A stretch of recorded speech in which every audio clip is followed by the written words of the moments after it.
আব্বা সূর্য দিনে মানে কেটে ওঠে, তা কখন উঠবে? কেন রাত্রি? দিনে মানে কি সূর্য আমাদের কাজে লাগে? কেন কাজে লাগে না কেন? দিনে মানে তো এমনি আলো থাকে, রাত্রি তো আলো থাকে না, তাহলে রাত্রি উঠলে ভালো হয় না? আব্বা আর একটা কথা, আবার কি কথা? এই যে মানসি কয় আমার ইজ্জত চলে গেল, তা ইজ্জতটা চলে যায় কনে যায়? আব্বা এ কথা নাই, বাদ দিলাম, আর একটা কথা আছে। কয়া এই যে কাজী সাহেব মানসির বিয়ে পড়ায়, কাজী সাহেবের বিয়েটা পড়ায় কিটা?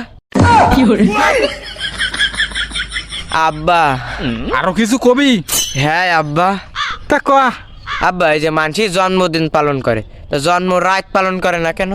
যারা রাত্রি রইলো তারা তো জন্ম রাত পালন করতে পারতো। ও আব্বা। তুই কি থামবি মনি? না আব্বা। তাহলে কয়া।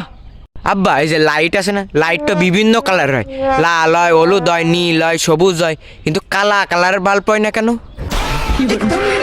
মনে তুই আমার সামনে তো সর নাই, কিন্তু তোর এই ঠান্ডা পানির মধ্যে ফেলাই দিবা নে। আব্বা পানিতে ফেলানোর আগে আর একটা প্রশ্নের উত্তর দাও।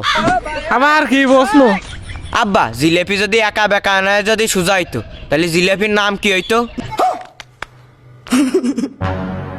আর আব্বা এই যে শিয়াল মুরগি ধরে, এই মুরগি এই যে আমরা রাইন্দে খাই, তা শিয়াল কাঁচা খাই কেন?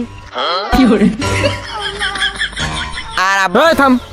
না থামবো না। তাহলে কয়া। বিষে যদি মিয়াত না থাকে, ওই বিষ খেলে কি মানুষ মরিয়ে যায়?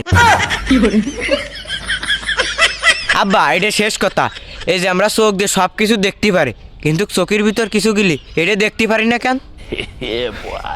তিনটে গিলি। না আব্বা যাবো না, আর একটা কথা কব। শুয়ারের বাচ্চা আবার তুই আর কি কবি?